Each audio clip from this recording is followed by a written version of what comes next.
Welcome back to the sideboard at the Columbus Legacy Open. I'm here everybody. with Chris Andersen. How's it going? Elves aficionado, I think it's fair to say at this point. Yeah, I guess. I do like me Elvish Visionary. All right, well, we've got 4 of them in this deck. You're sure back do. to the tribe that you abandoned for a little while. Yeah, I stopped playing for about 3 months or so. Picked up Blue-Green Enchantress. It was a similar type of deck as far as like the way like a slower kind of combo deck draws a lot of cards. Like I'm not happy unless I have so many cards in my hand at the end of my turn that I have to pick out 7 cards that I want to keep and discard the rest instead of picking out cards that I want to discard. And it's a much better system. Yeah, oh yeah, for sure. I want like 35 cards in my hand at the end of it. So the list you're actually playing here is, you heard about LSV and Matt Nass over at GP Denver. In GP Denver, Luis and Matt Nass are doing pretty well. They are, I don't know exactly what's going on today, but I know Matt Nass ran the table yesterday, and Luis went 8-1. He lost in the last round, so he almost also ran the table. I called him up last night and was like, I want to play this. Like I was actually going to play High Tide this morning, but when I heard that the 2 actual Elf Masters, Matt Ness and Luis Scott Vargas, are crushing the Legacy with an Elf deck, I feel like an idiot not to be playing Elves at this point. Sure. Got a Grand Prix and a Pro Tour winner with, exactly. With the little green man there. Exactly. Me with lowly Star City top 8s. You know, and don't even have a trophy. Let's talk about some of the differences between this version of Elves and what you're my kind of older used one. to. Yeah. Okay. Well, first of all, this deck has black in it. There are a couple of really good cards that were printed in the last set. I don't know if you guys have heard of them. Maybe if you've been living under a rock for the last like 6 months. Deathrite Shaman and Abrupt Decay. They're pretty good. I think. Yeah, reasonable. And believe it or not, Deathrite Shaman's actually an elf. So lesser known attribute. Yeah. So you can do all that kind of crazy stuff in the elf deck. Now, at first, I was a little skeptical of Deathrite Shaman because Deathrite Shaman, by its nature, is more of a reactive card. You're making sure that their graveyard, they're like, do it in response to a Snapcaster Mage, or get rid of their lands, shrink their Tarmogoyf, shrink their Knight of the Reliquary, whatever. You know, it's got a lot of utility, and it's a really good card, but I didn't think it would be that great in the elf deck because the second and third ability, I didn't think would really come up that much because it's not part of your plan. You know, your plan is to draw a bunch of cards and combo them off. But it's got reasonable aggro applications, which the deck primarily is an aggro deck. It's not a combo deck first. It's an aggro deck first, combo deck second. You want to attack with creatures, and you're always threatening the combo so that they have to respect it, because if they don't, you'll just blow up in their face. But if they do, then their resources are kind of hampered, and you have a really, really powerful draw engine in Symbiote and Visionary to be able to grind them out in the long game. So it's a really good grindy combo deck. So yeah, but the real reason I like it, the black, is for Abrupt Decay. That solves the problem. It doesn't solve the problem, but it helps a lot of the problem that I had, which was why I originally stopped playing the deck, and that was Counterbalance Top. Yep. As soon as Counterbalance Top got a sweeper that cost 1 mana at instant speed, I got out of there. You know, you get 2 game plans against the deck. You know, you can either hold back all of your stuff and play a few guys, have them get Wrath. You know, like not overextend your board. You know, the classic aggro versus control. You know, you want to hold up some of your guys just enough to be able to beat them down so that they need to deal with your threat, but not so much that if they Wrath your board, then you're just toast. Unfortunately, if you hold all your guys up, they'll drop countertop, and then you can't cast them ever again. So it's a catch-22, and for that reason, I quit playing it.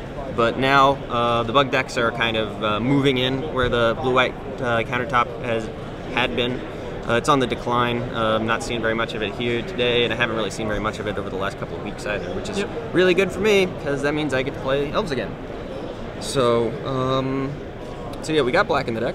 Also, I don't know if you noticed, but there's no Mirror Entity anymore. I love me a Mirror Entity, but I'm going to yield to the Masters when they say that this other plan is going to be more efficient, and that plan is Natural Order. So what we're going to do is you cast Natural Order and sacrifice a green guy.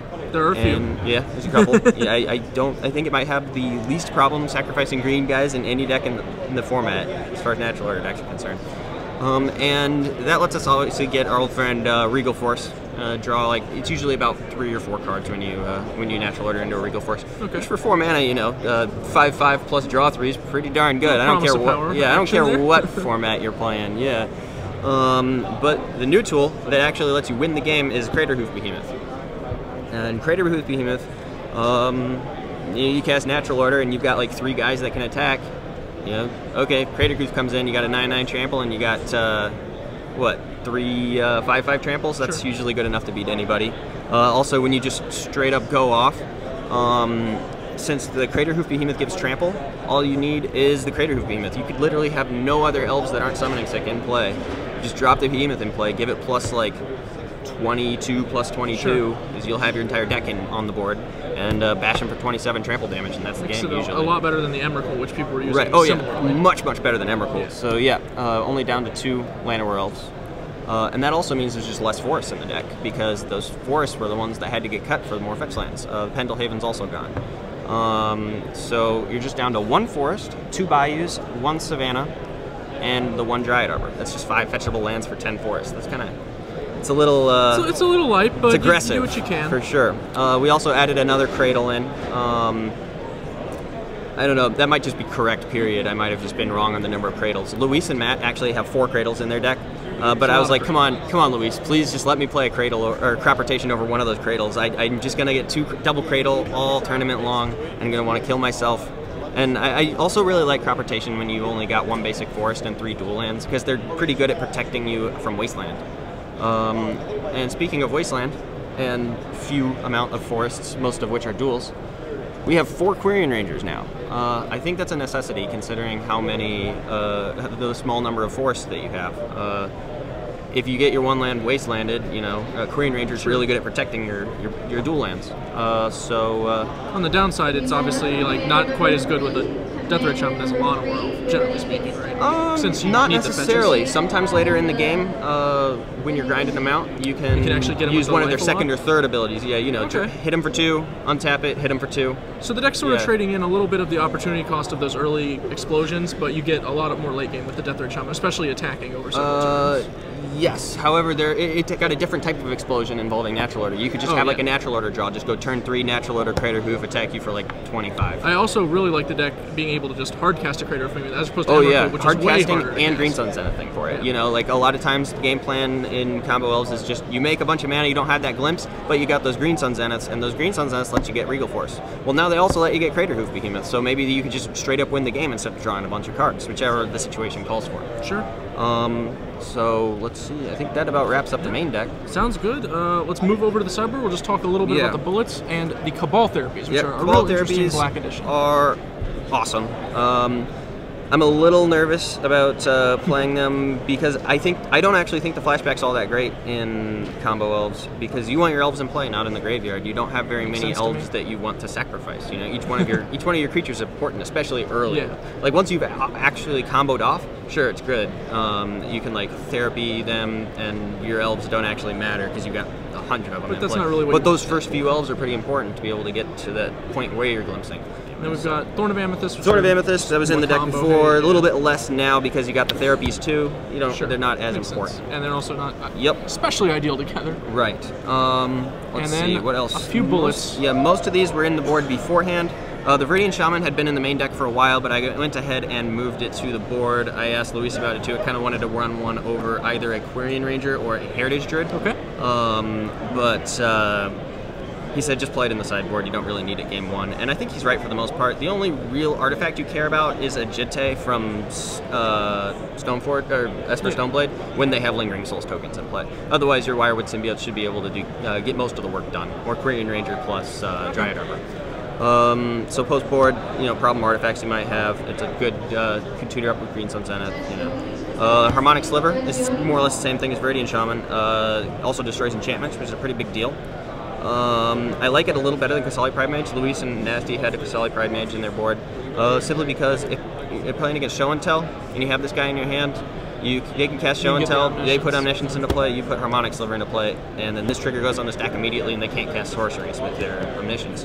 Whereas with Pride Mage, they both come into play and you don't have priority so they get to cast at least one spell with their omniscience. And depending on that spell, it could be a right. pretty big one. Yeah, they might just be like, Emrakul, okay, I guess I don't have omniscience anymore. Rats, my turn again. The last thing that's weird, I think, is the Progenitus. Progenitus, you know, when you have Natural Order in your main deck, Progenitus is almost just a gimme. It's not great against a bunch of decks, but almost any control deck that like doesn't have perishes in it, it's really solid against. Also, it's a really elegant answer to Engineered Plague. Scavenging Ooze, another good tutor target with Green Sun Zenith.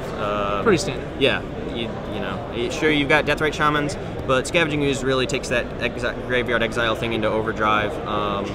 It, like against Dredge, Reanimate, or something like that. Deathrite Shaman's a little slow. You can't do it the turn you play it, so it might not get there in time. So I just wanted to have that one of Bullet Scavenging Ooze. And finally, the Mortar Pod, which is one of my pet cards. I really like this guy.